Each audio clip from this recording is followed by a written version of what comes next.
How's it going, everyone? Mad Spartan here, and today I'm bringing you war number 11 of the season. We are getting so close to the end of the season. It's exciting. We're up against a League of Extraordinary Champions. My path was pretty difficult. Nothing crazy. The same thing with the Domino and EMP. I am going to be taking the Rooted Mojo. That's it for this war. It wasn't needed anywhere else. We have an amazing battle group of people, so I have to get in really early to claim my fights, but I was happy to be able to save the units. I was a little nervous about this Atuma. I had to make sure that I didn't get screwed. I had to go back just to make sure that there wasn't going to be any glitches with me getting a disconnect or anything. But I was very nervous about the Atuma. I specifically brought Idom for it because I found out like videos ago. One of my subscribers commented and said that the shot gets rid of his hydration. So I didn't have to worry about the unstoppable. I did want to kill him before that. So I am, as you can see, I'm going to be baiting a lot of heavies here and holding block to get him to 3 bars and then throw in the SP2 for the big power drain. Now, because how he works, he's not going to be able to shrug off the shocks. And I was afraid of the fact that the node does have, if you don't have a buff, he does reduce the duration of stuns by 20%. But Idom does have a consistent armor at all times. So there's going to be no way that he can reduce the stun. And I also believe that he can't reduce like the passive stun durations, but I wasn't entirely sure, so I was a little nervous that at some point in the fight he would stop shrugging off the stun and it would basically be 0. I wouldn't even be able to land the heavy off in time, but I did get lucky with that. Took my time with it, pretty much playing him like normal. I will be taking a lot of reverberation damage, but I only used Idom on this fight, so I wasn't really too upset about the amount of damage I was taking. And just like that, it's easy. The more damage he does, the more power drain we do, which means the more damage we do. So overall, pretty good.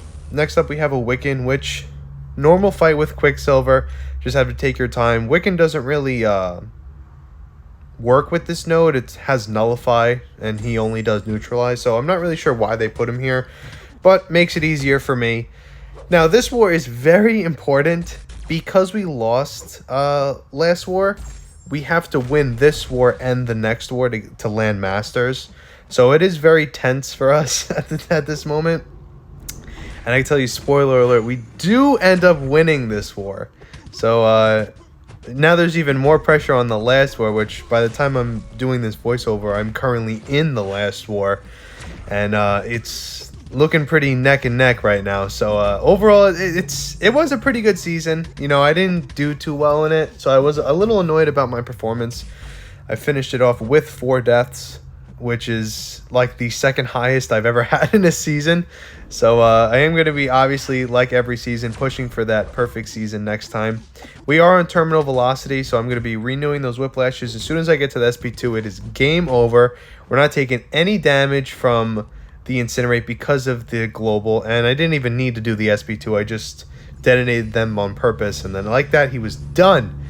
Next up, we have a Hulk. The only thing with the Hulk that I was nervous about was not getting a slow off in time and the Fury expiring and giving him unstoppable. So I was just debating about not knocking him down until I got like close to the 300 mark, or just being wary of the Fury to begin with. So I'm going to be trying to land that heavy so I can start gaining my stuff. Rush to 300 as fast as possible while also watching the Fury, because the 10% attack boost is nice. And as you can see, I did have a slow, so I wasn't afraid of him gaining his gamma radiation.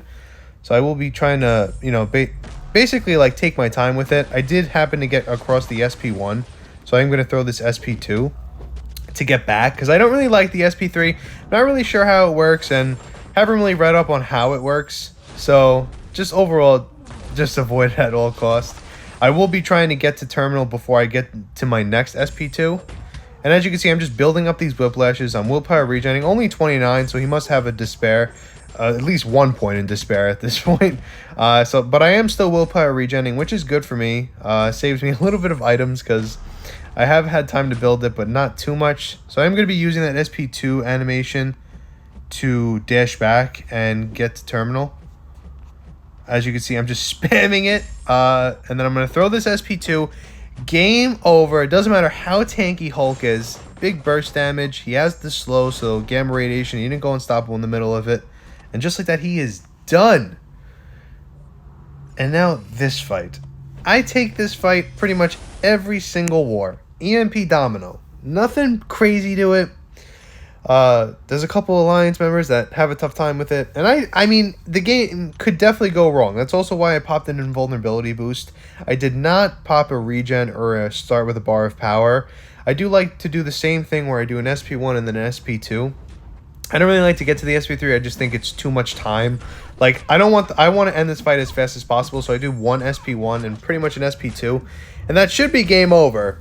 But sometimes I get unlucky, whether it's a 7-star or, you know, just a juiced up rank 5 sometimes isn't enough.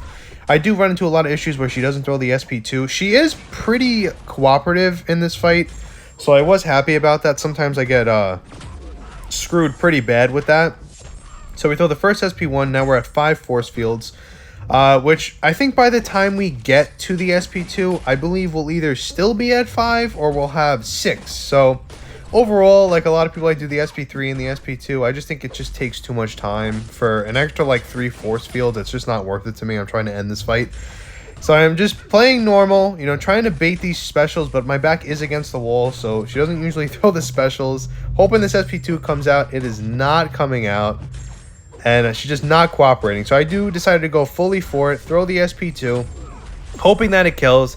It doesn't kill, but I know that it's going to tick like 1 or 2 more times, and then she'll die from it. So I was like, oh, I have the invulnerability, not a big deal. But the one thing I was afraid of was the shock wasn't going to kill, and then I was just going to bleed to death. As you can see, I'm ticking for 3,300, which is a lot considering at SIG 200, Guardian has like 70% bleed resistance. So that bleed must be nutty. So if I did not have the invulnerability, I definitely would have died. Next up, we do have the Rooted Mojo. Not a big deal. The fight itself is pretty self-explanatory, especially with Quicksilver. I just feel like I could take anything.